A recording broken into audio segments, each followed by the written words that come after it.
Kenyan activist Julius Kamau disrupts court case session against Boniface Mwangi, claiming that African leaders are puppets of foreign countries and that is why Africa is suffering today.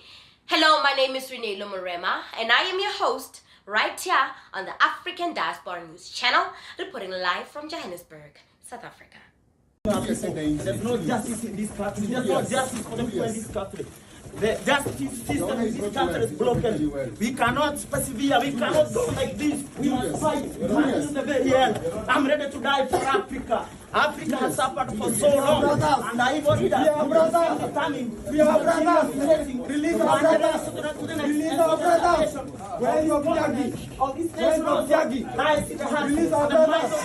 Where is your Mwangi? People, as we are needed from Mwangi, our own patriot. One says that every Kenyan has got a duty and a responsibility to fight against oppression. So regardless of who you are, regardless of where you come from, regardless of your status in life, you know what I said to Mr. Scott the other day? I said Kenya is literally going to be the it place for Africa right now. It is setting an example that the black people need to rise against the injustice of the government. It needs to rise from African leaders that are still puppets to the European Union countries, African leaders that steal from its people to enrich themselves while they open the door for these European countries to come inside Africa and do as they please, to mine minerals, as we have seen in Congo what is happening, using children to mine minerals so that you can have the latest iPhones and technologies, mining titanium and all these kind of minerals that should be used to enrich the country, but yet they are taken from the country, they are taken from the African country back to the UK, to the European countries, which is unfair. So Kenya right now is literally liberating the rest of Africa. It started during the Ruto riots. I was really impressed that they held down their own. Imagine being robbed in your own country by this greedy man that wants to impress the European Union by using you, by pushing you back into the poverty lanes, back into the poverty regime.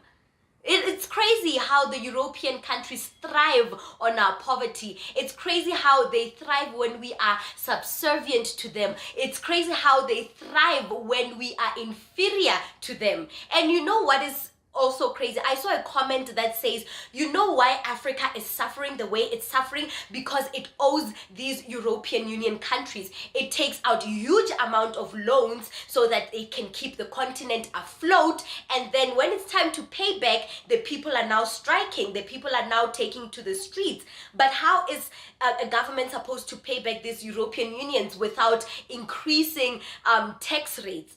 And I'm like, This comment was clearly from a white person, because why does Africa need to take out a loan when these European Unions come here and mine for free without being taxed?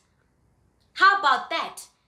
How about we answer this question? Why is it that when we stand up for ourselves, it's called, oh, the European countries have loaned the African continent, but when we are inferior and subservient, it's a charity case. France is now investing in Kenya, or France is now investing in Burkina Faso. It's only an investment when we can't stand up for ourselves and you know, say it in their face that what you're doing is wrong. When we can't stand up for ourselves and confront the injustice that is done to us, that is called charity. But when we stand up for ourselves, suddenly the country owes money, suddenly the continent is in debt, suddenly the continent is bankrupt.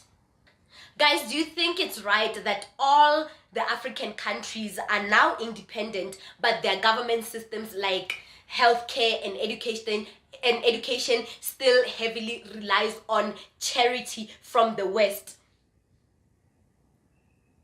The Western unions claim to be aiding Africa. I want to know on which basis is it aiding and on which basis is it loaning.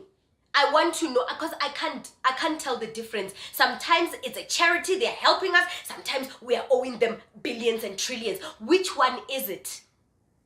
I mean, African countries can no longer make policies for themselves in fear that these policies can be problematic or will be problematic to the European Unions. So they're always on, every time the African countries try to make policies for themselves, they have to consider what the Western countries would say. Oh, we might get penalized. Oh, we might get sanctioned, so we can't do this. Oh, we can't impose bans on the LGBT community because the Western countries like America might sanction us and might impose heavy sanction on our countries and we won't survive. We can't make policies because we are scared of chasing away the investors that provide us with these charity aids. So this man is saying that you are a puppet because you can't make your own decisions. You can't stand up for yourselves. And every time you try to stand up for yourself, you run back and you backtrack because you are scared that they might impose sanctions. You're scared that you won't receive these monies that they give you in the background so you can pocket and enrich yourselves. Instead, you are okay in letting us suffer, in letting us dwell in poverty so that you can impress your European friends. That is not okay. That is not okay. My question still stands. Maybe I do not understand the relationships between the African countries and the European countries, but it seems like this relationship is one-sided. One continent is benefiting, the other is not. The other is still in shambles. Almost 50 years into democracy, like for the whole continent in democracy, but we are still suffering. Healthcare system is in shambles. Education system is in shambles. We are in poverty. The inequality in between blacks and white is visible in the economic sector. We are not equal. We are still living in poverty. When are we going to start living in freedom? And also these relationships between African continent and European continent, it seems like it's going to be taxing on the black community. It's going to be taxing on us. It looks like it's going to be taxing because we bend over and backwards for the European people. Our government even conditioned us to bend over and backwards for them so that we can continue with this relationship. They can continue with this political relationship with their European counterparts. Today in Cape Town, lots of illegal European settlers in Cape Town, busy indulging in prostitution, busy doing drug trafficking, being mafias without being taxed. The government looks away, all because they want to sustain that interpolitical relationship with the European continent. That is all. So we have to just deal with the injustices done upon us to preserve the relationship so that they can continue benefiting from these charities. South Africa received billions of funds from the COVID relief funds. Not even once did the black community or people living in poverty benefit from those COVID funds.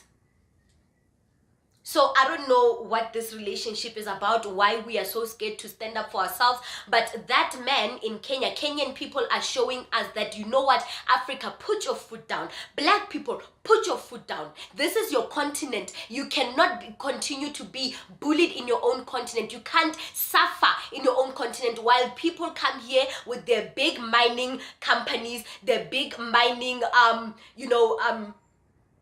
when they come here with their big mining companies to come mine your minerals in your own continent, and they take it to enrich their European countries using you as a cheap labor.